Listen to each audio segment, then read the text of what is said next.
very good morning to you out there. This is African Free Press Television, where we report Africa from a refreshing perspective. My name is Leo Ogeta, and these are the stories coming from our news desk. The Department of State Services, DSS, has arrested an agent of the Islamic State for Iraq and Syria ISIS terrorist group in Nigeria. Another terror cell affiliated with the ISIS was also intercepted by DSS in the hometown of President Muhammadu Buhari, Daura, Katsina State. A statement by the DSS media officer Tony Opuyo indicated that the alleged recruiter known as Abdul Salam Enesi Yunusa was arrested on January 17th in Kano.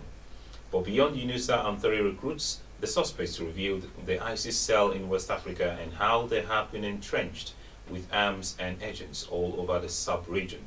The DSS said his arrest was sequel to available intelligence which indicated his terrorist antecedents and covert drive to indoctrinate and recruit susceptible youths in the country. Prior to his arrest, Yunusa had completed arrangements to embark on a journey to join an ISIS terrorist training camp in Libya with other Nigerians whom he recruited for the Islamic State. His 3 recruits who were to join him on the Libya trip before the arrest include one Mohammed Rabiu, Yahya Momojimo, and Zainab Sunday. The presidency has ordered that extra security measures be put in place inside Aso Rock. The chief security officer to the president, Bashir Abubakar, gave the directive in an internal memo dated January 26, 2016 to forestall any terrorist attack. He said this was in response to sudden attacks in other parts of the world when terrorists hide inside tinted and hijacked vehicles to hit targets. Abubakar directed that henceforth all vehicles entering the presidential villa, including those of highly placed persons, must be thoroughly checked. He also said the practice where drivers of cars with tinted glasses refuse to wind down at security checkpoints would no longer be tolerated.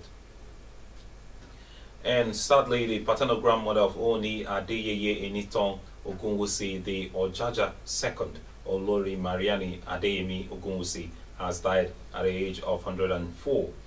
Survived by only son, Prince Oluropo Ogunwusi, father of the Oni, and 12 other grandchildren.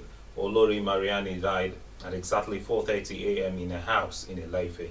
Director of Media and Public Affairs at the Oni's place, Moses Olafare, who confirmed the incident in a statement, said the late Queen Ogunwusi, fondly called Mama Alaso, might have had the premonition of her death, as she said she had in the last 1 month been placing Oni Ogunwusi's picture on her chest, either while sleeping or sitting, always thanking God for keeping her alive to witness a dream of over 40 years. In her words, and I quote, "I am now ready to return to you in heaven for eternity and will be able to tell my husband of the manifestation of her 1974 dream. May her gentle soul rest in peace." And now the National Assembly says its proposed date of February 25th for the passage of the 2016 budget is not feasible. Addressing a news conference in Abuja, the chairman of the Senate and House of Representatives Committees on Appropriations, Senator Danjuma Goje, and Representative Abdul Munin Jibrin, said the February 25th target for the passage of the 2016 budget is no longer realistic. The 2 lawmakers said that the National Assembly observed during the ongoing budget defense that government ministries have padded their budgets, and because of this, lawmakers require more time to thoroughly work on the budgets. The Nigerian former Minister of Petroleum Resources, Mrs. Diezani Alison-Madueke, strongly denied media reports linking her to unholy relationships with some young men while in office. She noted that she is happily married like most of the men are, certain that she is not the scarlet lady people paint her to be. Ms. Madueke made this known in London while responding to questions from the CEO of Ovation magazine, Mr. Dele Momodu. She sees those rumors as insults on accomplished women who cannot be seen in sensitive positions without running riotous with some men. She noted that she met those men as the former president and herself fought to actively incorporate Nigerians in the oil and gas sector as the chairman of the Content Development and Monitoring Board. And the self-acclaimed leader of the indigenous people of Biafra, Nnamdi Kanu, has lost his bid to compel the Federal High Court to release a sum of $2,200 and 7,000 naira, as well as his travel documents. The items were retrieved from him when he was arrested by the Department of State Services.